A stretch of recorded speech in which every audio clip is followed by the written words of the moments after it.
कांग्रेस की विचारधारा प्रेम, सद्भाव और अहिंसा की विचारधारा, संघ की विचारधारा धार्मिक उन्माद, नफरत और हिंसा की विचारधारा। तो आप प्रेम, सद्भाव और अहिंसा की विचारधारा के साथ हो या धर्मांध, नफरत और हिंसा के पक्ष में हो। जो प्रेम, सद्भाव और अहिंसा के पक्ष में, हाथ उठाइए सब। और जो धार्मिक उन्माद, धार्मिक उन्माद क्या होता है? धार्मिक उन्माद होता है मेरा धर्म तेरे धर्म से अच्छा है। धार्मिकता और धर्म में यही फर्क है। धार्मिकता वो होती है जो हम अपनी आस्था के अनुसार उस धर्म का पालन करें, और धर्मांधता ये होती है कि हम दूसरे धर्म के प्रति नफरत फैलाकर अपने धर्म को बेहतर बताने का प्रयास करें। सांप्रदायिक सद्भाव, सर्वोदय, ये देश का मूल मंत्र है, जिसे महात्मा गांधी ने अपनाया, विनोबा भावे ने अपनाया और कांग्रेस ने अपनाया। इस देश का जो सनातन धर्म है, जो पूरे विश्व को एक परिवार मानता है, हम जब नारा लगाते हैं धार्मिक आयोजनों में, हम कहते हैं प्राणियों में सद्भावना हो, कहते हैं कि नहीं कहते? प्राणी में तो चिड़िया भी आती है, जानवर भी आते हैं, मनुष्य भी आते हैं। तो ये इतना व्यापक हमारा धर्म है सनातन धर्म कि हर प्राणियों में सद्भावना और विश्व का कल्याण हो। ये नहीं कहते हमारा कल्याण हो बाकी का नाश हो।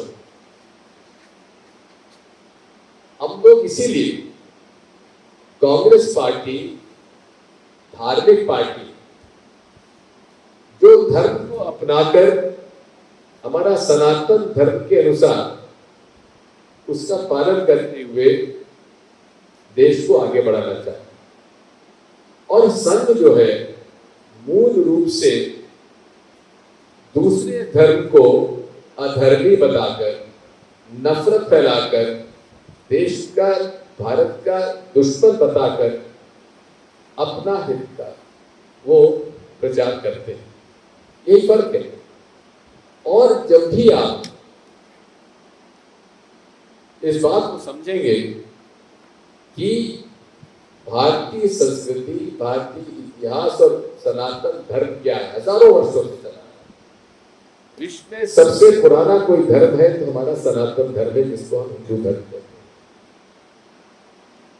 इसलिए इस बात को समझने की आवश्यकता है कि जिस धर्म को, धार्मिकता को महात्मा गांधी ने अपनाया, वो विचारधारा संघ को कभी उसको पसंद नहीं आई। उन्होंने हमेशा महात्मा गांधी का विरोध इसलिए किया क्योंकि जब तक महात्मा गांधी रहे, उन्होंने सभी धर्मों को एक करके रखा। कुरान भी मैंने पढ़ी है, गीता भी मैंने पढ़ी है, बाइबल भी पढ़ी है, गुरु ग्रंथ साहब भी पढ़ा है। सारे धर्म जो है मूल रूप से प्रेम, सद्भाव की बात करते हैं, और उसे फिर अलग अलग धर्म के लोग अलग अलग तरीके से अपने धर्म को परिभाषित करते हैं। ईसाई धर्म यूरोप में बाद में गया, भारत में पहले आया, और यहां पर आकर ईसाइयों ने अपने धर्म का प्रचार किया, और जिस धर्म में जाना था, जो जाना चाहते थे, उन्होंने ईसाई धर्म अपनाया। इस्लाम आया 8वीं सदी में, और उसमें कुछ लोग ने इस्लाम धर्म अपनाया। लेकिन बहुत कुछ हम लोगों के सनातन धर्म में जो वर्ण व्यवस्था से भेदभाव है, उसके से भी लोगों को हमने मजबूर किया कि तुम दूसरे धर्म में चले जाओ। छुआछूत, भेदभाव, ये हम लोगों के लिए एक सबसे बड़ा एक अपवाद रहा है हमारे धर्म। जबकि वर्ण व्यवस्था, गीता में भी वर्ण व्यवस्था है, लेकिन वर्ण व्यवस्था पैदाइश से नहीं है। आप जिस घर में पैदा हो गए तो आप ब्राह्मण हो गए, क्षत्रिय हो गए, वैश्य हो गए, शूद्र हो गए, ऐसा नहीं है। गीता में इस बात का उल्लेख है कि जैसे आपके कर्म है उससे आप उस वर्ण में आ जाते हैं।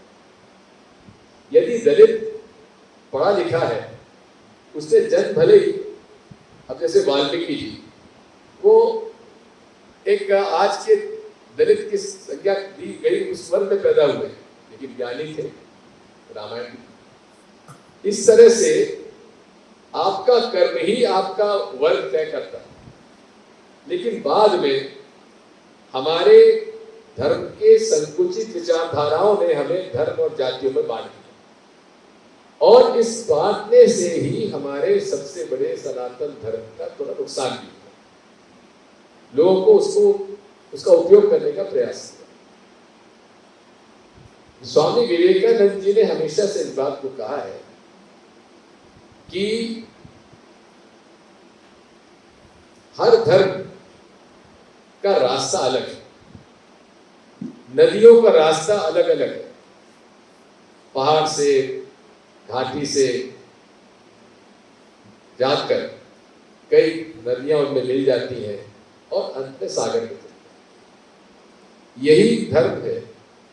ईश्वर एक है और वो सागर रूपी ईश्वर में सारी नदियां जिस तरह सागर में मिल जाती है, उसी प्रकार हर धर्म में आस्था रखने वाले का मंजिल एक है, वो ईश्वर के प्रति उसका समर्पण। अब इन बातों को हमें अपने जीवन में कैसे उतारें, ये प्रश्न है। भारतीय जनता पार्टी और कांग्रेस के कार्यकर्ताओं में ये फर्क होना चाहिए। मैं अच्छा धार्मिक व्यक्ति हूं, लेकिन सभी धर्मों का सम्मान करता हूं। किसी धर्म के खिलाफ नहीं हूं और कोई धर्म खराब नहीं, हर धर्म अच्छा है। और आस्था का प्रश्न है, हमारी जिधर आस्था है हम उधर है। लेकिन होता यह है कि जहां भारतीय जनता पार्टी का संघ के कार्यकर्ता, उन्हें बचपन से सिखाया जाता है कि मुसलमान खराब, इस्लाम खराब, ये दुष्ट है, ये पापी है, ये ऐसे है वैसे है, ईसाई धर्म खराब, और हमारा धर्म सबसे अच्छा। राम राज की कल्पना क्या थी? राम राज की कल्पना थी कि सब में सद्भाव हो। शेर और बकरी एक खाट पानी पिए, वही रामराज होता था। शेर को गुर्राने का अधिकार था, लेकिन खाने का अधिकार नहीं था। ये रामराज की कल्पना हमारे देश में रही। अगर उसको आप सोचे तो इस देश में राम मंदिर जरूरी है कि रामराज जरूरी है? रामराज की बात हम क्यों नहीं करते? रामराज की आपके अंदर क्या क्या होना चाहिए, आप इस बारे में क्यों नहीं विचार करते? अगर आपने रामचरितमानस के रामराज की कल्पना स्वामी तुलसीदास जी की आपने सुन ली, तो आप आरएसएस के लोगों को पूछो, जवाब दे सकते हैं। लेकिन उसको भी समझने की आवश्यकता है। ये देश बड़ा धार्मिक देश, हर व्यक्ति आस्था में डूबा हुआ है। और इसीलिए मैं कहता हूं, अगर तुम्हारे को इस्लाम धर्म में विश्वास है वहीं रहो, अच्छे मुसलमान बनो, अच्छे हिंदू बनो, अच्छे सिख बनो, अच्छे ईसाई बनो, लेकिन दूसरे धर्मों के प्रति सम्मान करना सीखो। यही भारत का संस्कार, संस्कृति, इतिहास है और यही सनातन धर्म है।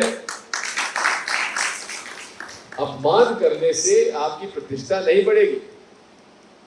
अपनी बात को ऊंची रखने के लिए दूसरे को नीचे गिराओ, ये राम राज की कल्पना के विपरीत है।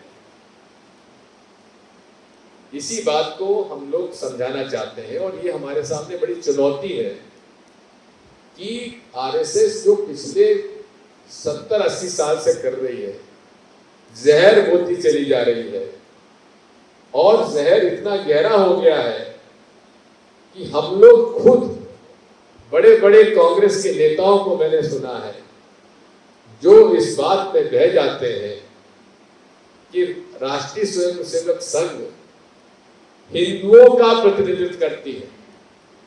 ये बिल्कुल गलत धारणा है। सबसे घोर विरोधी अगर विचारधारा हमारे सनातन धर्म की है तो वो आरएसएस के संघ की विचारधारा है। ये आरएसएस हिंदुओं का प्रतिनिधित्व नहीं करता है। मैं इस बारे में किसी से भी चर्चा करने के लिए तैयार हूं, बहस करने के लिए तैयार हूं। इनका जो काम करने का तरीका है अफवाहें फैलाना। इनको पूरी तरह से शिक्षित किया जाता है कैसे अफवाहें फैलाओ और अफवाहें फैलाकर लोगों में गलत धारणा उनके मन में पैदा करो, ईर्ष्या पैदा करो, नफरत पैदा करो और इतनी नफरत भर दो कि वो उससे कभी उबर ना पाए। आज सोशल मीडिया और इंटरनेट के माध्यम से और व्हाट्सएप के माध्यम से उनका ये काम बड़ा आसान हो गया, क्योंकि व्हाट्सएप के मामले में इतना झूठ फैलाते हैं कि पंडित जवाहरलाल नेहरू मुसलमान थे, इंदिरा गांधी जी मुसलमान की औलाद बनी। इस तरह का आप जरा देखो उनके बारे में जो आरएसएस के ग्रुप्स में बात आती है, ये इतनी खतरनाक है। ये घोर सनातन धर्म के खिलाफ है, भारत के संस्कार और संस्कृति के खिलाफ है। इसका हमें अध्ययन करते हुए इनका विरोध करना चाहिए। मैं अवनीश जी से कहूंगा, सचिन रावत जी से भी कहूंगा कि हम लोग, हमारे जितने कांग्रेस के विचारधारा से जुड़े लोग आते हैं, उनको धर्मों के बारे में भी बताना चाहिए। भारत के संस्कार, संस्कृति और सनातन धर्म के बारे में बताना चाहिए। मैं तो कहता हूं कि इस्लाम के जो मौलाना मौलवी हैं जो कि कुरान पढ़े हुए हैं, उनको भी बुलाना चाहिए ताकि अच्छाइयां क्या है कुरान में वो भी आपके बारे में बताए जाए। ईसाई के जो प्रीस्ट हैं उनसे भी, क्योंकि मूल बात यह है कि आज इस देश में न तो विकास की बात होती है, न तो तरक्की की बात होती है। मोदी जी कहते जरूर हैं सबका साथ, सबका विकास और सबका विश्वास। 2014 में उन्होंने 2 मुद्दे उठाए, सबका साथ और सबका विकास। 19 में उन्होंने विश्वास जोड़ दिया। लेकिन जितना विश्वासघात मोदी जी ने इस देश के साथ किया है और लोगों के साथ किया है, इसका कोई उदाहरण भारत के इतिहास में देखने को नहीं मिला। हमें इस बारे में जन जन तक पहुंचाने के लिए अपने मन में पहले इस बात को समझना पड़ेगा कि आखिर कांग्रेस है क्या। कांग्रेस का इतिहास और भारत का इतिहास, इस बारे में, और स्वामी विवेकानंद, आपने रामधारी सिंह दिनकर का नाम सुना है? कवि, उनकी कविता बहुत अच्छी है, लेकिन एक किताब उनकी जरूर आप पढ़िएगा, संस्कृति के 4 अध्याय, रामधारी सिंह दिनकर। कैसे संस्कृति के अलग अलग अध्याय रहे हैं और किस प्रकार भारत ने की संस्कृति और सनातन धर्म में हम लोगों ने अपने आप को पाया। और यही हमारा सबसे बड़ा आज मुद्दा है। मोदी जी भाजपा चुनाव के 30 दिन में से 25 दिन बात करेंगे विकास विकास विकास विकास विकास, और 5 दिन करेंगे हिंदू मुसलमान, हिंदुस्तान पाकिस्तान, शमशान कब्रिस्तान, अफगानिस्तान तालिबान। इसके अलावा दूसरा उनके पास कोई मुद्दा नहीं, क्योंकि सन 25 से लेकर आज तक उन्होंने अपना एजेंडा नहीं बदला, और वो एजेंडा हिंदू राष्ट्र का, और हमेशा कहेंगे कि हिंदू धर्म खतरे में है। क्योंकि जब तक खतरा ऐसा बता रहे थे साहब, परमार साहब बता रहे थे कि खतरा दिखाकर वो आकर्षित करते हैं। मैं पूछना चाहता हूं, अभी तो हमारा मित्र है मनीष जबलपुर, उसने आरटीआई लगा दी होम मिनिस्ट्री में कि साहब ये बात कही जाती है कि हिंदू धर्म खतरे में। क्या हिंदू धर्म खतरे में है?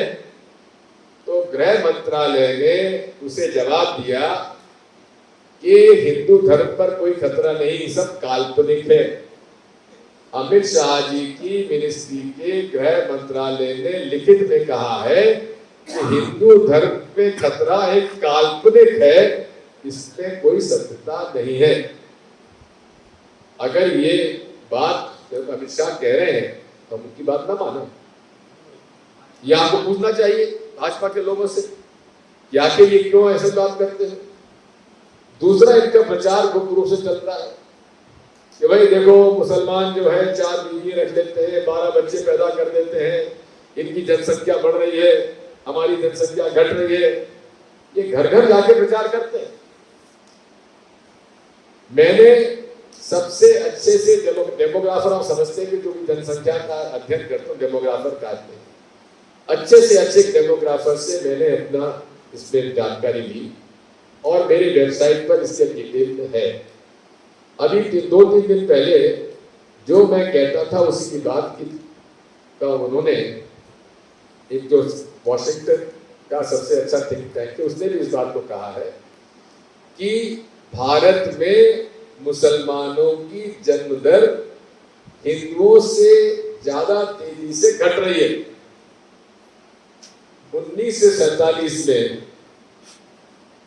एवरेज मुसलमान परिवार करीब 4 से 5 बच्चे होते थे, वो अब घटकर 2 से 3 तक आ गए। हिंदुओं के 3 से 4 बच्चे हुआ करते थे परिवार में, अब वो घटकर 2 और 3 के बीच में आ गए। और धीरे धीरे धीरे 2028 तक जन्म दर जो 2.1 जो जन्म दर की ग्रोथ होती है वो एक प्लेटो हो जाता है कि उससे फिर ज्यादा जनसंख्या किसी देश की बढ़ती नहीं है। यूएसए की 1.9 है, वहां जनसंख्या उनकी घट रही है।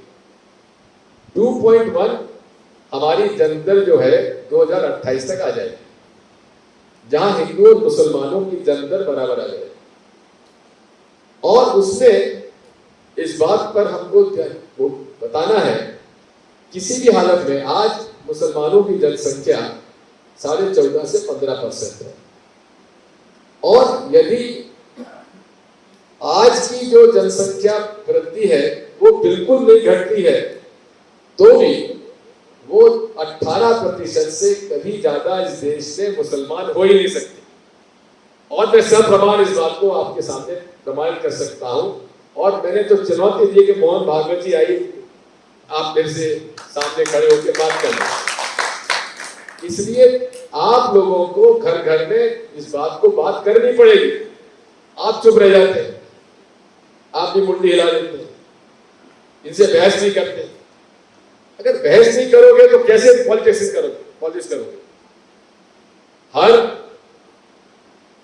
बिंदु पर जिस तरह से आप अपने धर्म पर आस्था रखते हैं उसी प्रकार की आस्था अपने राजनीतिक विचारधारा और पार्टी पर भी होना आवश्यक है हर पॉलिटिकल वर्कर को, क्योंकि लड़ाई लड़नी पड़ेगी, संघर्ष करना पड़ेगा।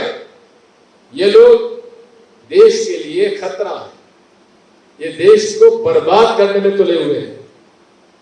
क्योंकि अभी तो ये केवल मुसलमानों को ये इस देश से भगाना चाहते हैं, लेकिन जिस दिन मुसलमान वैसे संभव नहीं है, और अगर इस देश में कोई मुसलमान नहीं बचा तो फिर हिंदुओं को आपस में लड़ाएंगे, सवर्णों को दलितों को लड़ाएंगे, उच्च वर्ग को पिछड़ा वर्ग से लड़ाएंगे। क्योंकि जब तक ये लड़ाएंगे नहीं, इनकी राजनीतिक विचारधारा पूरी नहीं होती है। क्योंकि नफरत से ही इनकी राजनीति है, और नफरत चाहे धार्मिक हो, चाहे जाति की हो, चाहे वर्ग की हो, नफरत से ही हिंसा पैदा होती है और हिंसा से अशांति पैदा होती है। अगर आपके परिवार में 4 भाई हैं और चारों भाई लड़ रहे हैं, कोर्ट कचहरी कर रहे हैं, तो कभी वो परिवार विकास कर सकता है क्या? शांति से ही देश का विकास होता है, और शांति का स्वरूप कांग्रेस है, महात्मा गांधी है, पंडित जवाहरलाल नेहरू, कलाम आजाद, और हम लोगों ने हमेशा से कट्टरपंथी विचारधारा का विरोध किया है। भारत में 1857 में जो पहला हमारी आजादी की लड़ाई हुई, उसमें अंग्रेजों को परेशानी इस बात की हो गई कि हिंदू और मुसलमान दोनों एक होकर अंग्रेजों के खिलाफ लड़ने लगे। अगर कुछ देश के राजाओं ने ब्रिटिश हुकूमत का साथ न दिया होता तो ब्रिटिशर्स को तो 1857 में भगा दिया होता। लेकिन उसके बाद डिवाइड एंड रूल की पॉलिसी ब्रिटिशर्स ने चालू की, फूट डालो और राज करो। वही पॉलिसी अंग्रेजों ने सिखाई मोहम्मद अली जिन्ना को, और सावरकर के साथ आरएसएस को, हेडगेवार से। बात वही है। इस बात को समझने की आवश्यकता है कि हमें अच्छा नागरिक, अच्छा धार्मिक व्यक्ति, अच्छा देशवासी कैसे हम लोग बने, ये हमारी चुनौती है। एक हमारे मित्र हैं, उन्होंने कहा साहब यहाँ पे मध्यम वर्गीय परिवार में मोदी का अभी भी वही दबदबा है। मैंने कहा एक काम करो, घोर मोदी समर्थकों को बुलाओ और मुझे बुलाओ, मैं उनसे बात करना चाहता हूं कि आखिर मोदी में क्या अच्छाई, हम भी मोदी भक्त हो जाए। और उन्होंने कहा तो है वो करेंगे, देखते कब करते हैं। लेकिन बात यह है, मोदी यानी बर्बादी। और मैं शुरू से कहता था, मैं शुरू से इस बात को जानता था कि मोदी जी जैसा बर्बाद करने वाला व्यक्ति कोई मिलेगा नहीं। ये जहां गया है वहां सत्यानाश हुआ। जिस दिन इन्होंने शपथ ली थी उस दिन 80 लोग मरे थे ट्रेन के एक्सीडेंट में, और तब से लेकर आज तक ये भारत दुर्घटनाओं का एक सिलसिला चला हुआ। लेकिन ये व्यक्ति हर आपदा को अवसर और अवसर को उत्सव में परिवर्तित करना जानता है। अब आपने कभी सुना है, राजा रजवाड़े भी हमने देखे, जन्मदिन एक दिन बनता था, अभी 21 दिन का जन्मदिन मना रहा है। 21 दिन तक केक काटो मोदी जी के। तो आप समझ सकते हैं कि ऐसे व्यक्ति से हम क्या उम्मीद करें। इसके खिलाफ तो लड़ाई लड़नी पड़े, कमर कस के लड़ाई लड़नी पड़े। और जैसे राहुल गांधी हमेशा कहते थे, परमार साहब भी कहते, डरो मत, डरो मत। यही सनातन धर्म का मूल आधार है, यही इस्लाम धर्म का मूल आधार है, यही सिख और ईसाई का है। अपनी आस्था पर विश्वास रखो, अपने इष्ट पर विश्वास रखो, सद्भाव फैलाओ, लेकिन सही कहने में, सच कहने से डरो मत। मैं जब ट्विटर पे आया तो मेरे परिवार के लोगों ने कहा, आपने कहा रोज आप गाली खाते हैं। मैंने कहा गाली देने वालों को तो मैं प्रणाम इसलिए करता हूं कि वो उनकी भड़ास निकाल लेते हैं, मुझे फर्क पड़ता नहीं है, क्योंकि मुझे वो प्रभावित कर नहीं सकते और मैं अपने रास्ते पर हूं। पहला मुख्यमंत्री था देश में जिसने जहां बजरंग दल के खिलाफ भी बैन करने की मांग की और student Islamic movement of India के लोगों पर भी बैन करने की मांग की, क्योंकि ये दोनों एक दूसरे के पूरक है। जब तक हिंदुओं को नहीं भड़काया जाएगा तब तक मुसलमानों को भड़काने का मौका कैसे मिलेगा?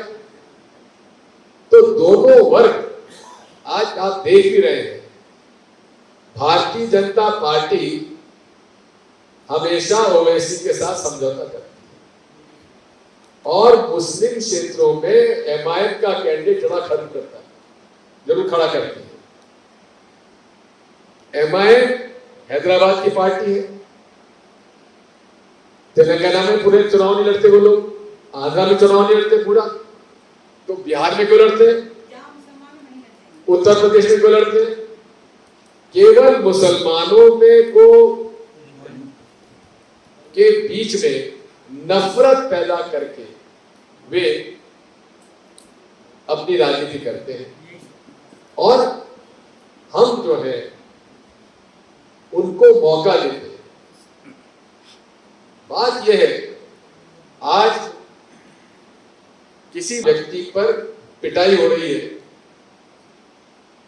कुल 10-20 गुंडे उसको पीट रहे हैं, कांग्रेसी चुप क्यों रह जाता है? सामने क्यों नहीं आता? लड़ता क्यों नहीं है? सामने आओ। निर्दोष लोगों की पिटाई अगर देखना, अगर तुम्हारा यही कर्तव्य है तो फिर तुम धार्मिक व्यक्ति नहीं हो। तुम ऐसे लोगों को प्रोत्साहित कर रहे हो कि निर्दोष लोगों की तुम पिटाई करो। इन सब बातों पर ही हमारी सबसे बड़ी चुनौती है।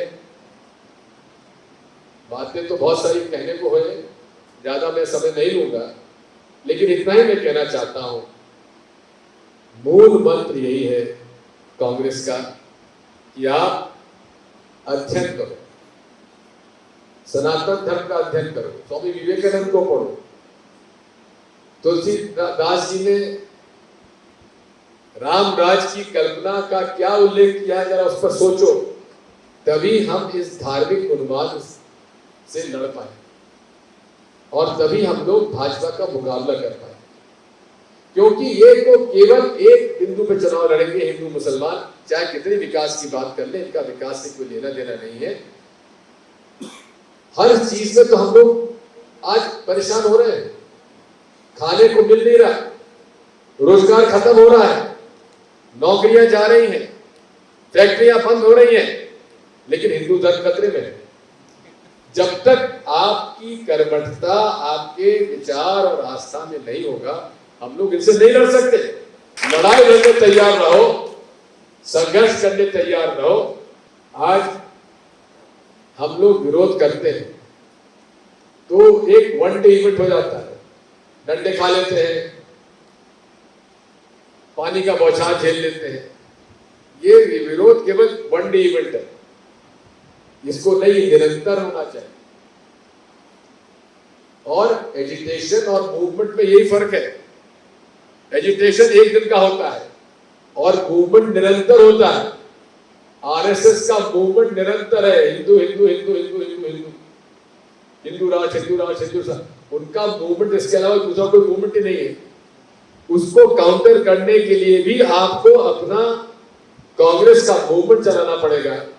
और मैं तो कहता हूं कि महात्मा गांधी ने आरएसएस को ध्वस्त केवल एक रामधुन से कर दिया, जहां उन्होंने ईश्वर अल्लाह तेरा नाम सबको सम्मति दे भगवान, उसमें ही विचारधारा आरएसएस की खत्म हो गई। जहां आपने ईश्वर और अल्लाह को एक साथ खड़ा कर दिया तो आरएसएस बची का।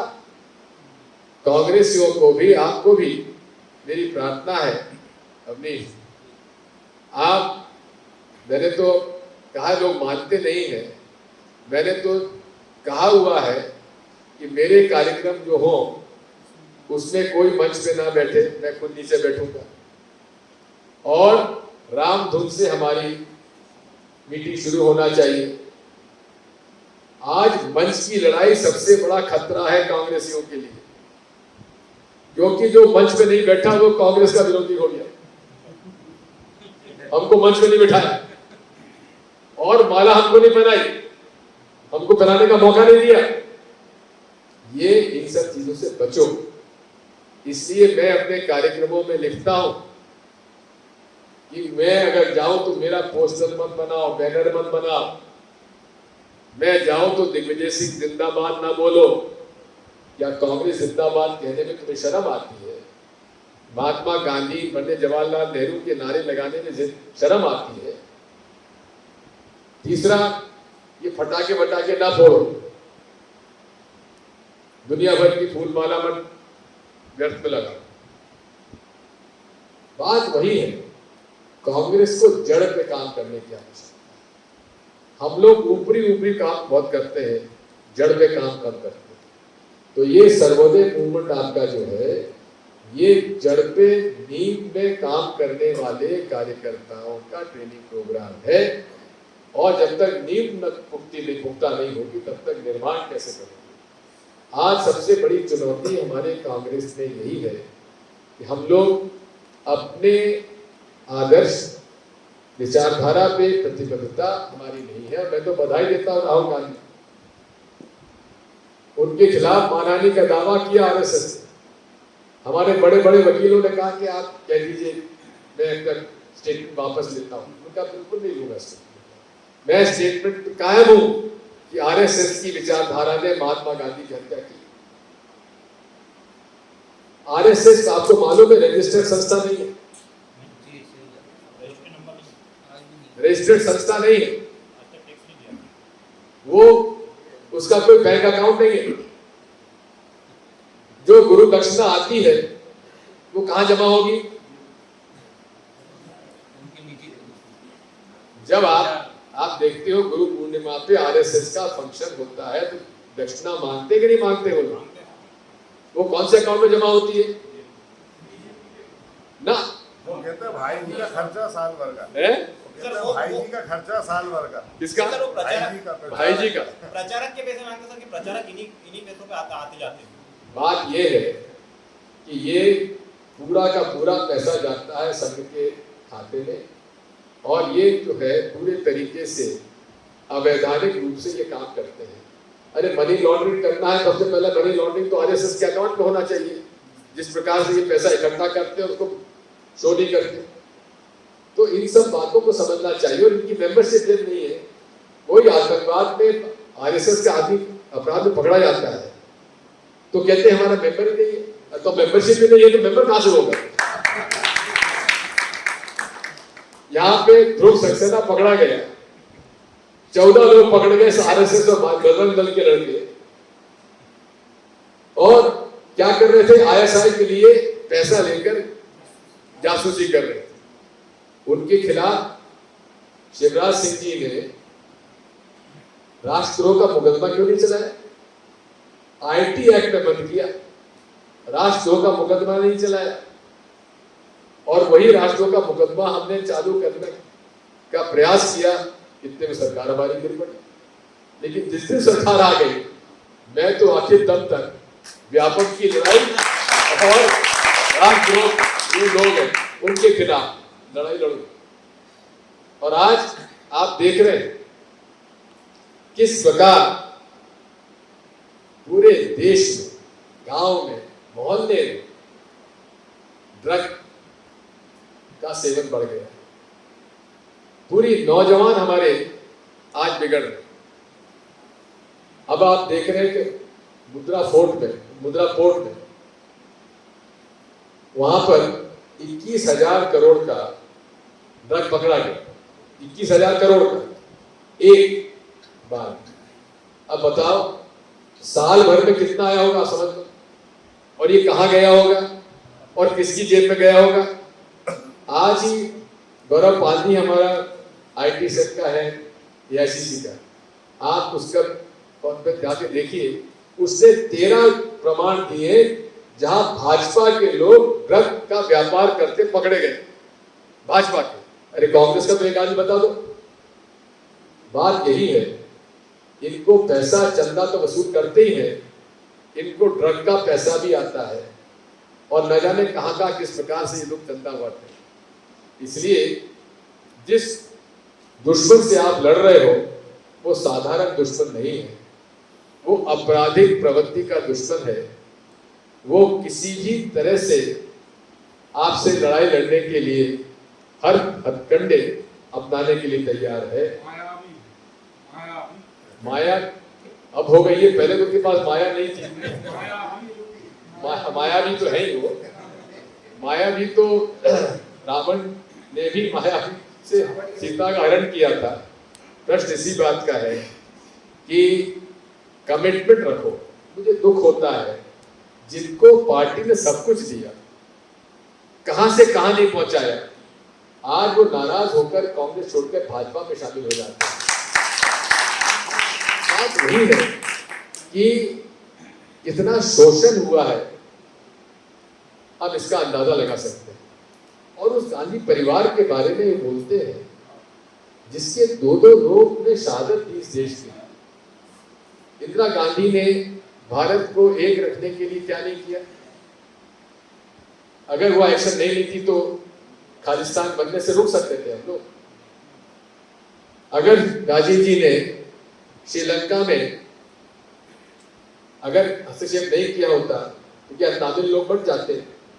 बात वही है कि दो परिवार के दो व्यक्तियों की शहादत का आप दूसरा परिवार मुझे बता दो इस पूरे हमारे भारत के इतिहास में, आजाद भारत के इतिहास में आपको नहीं मिलेगा।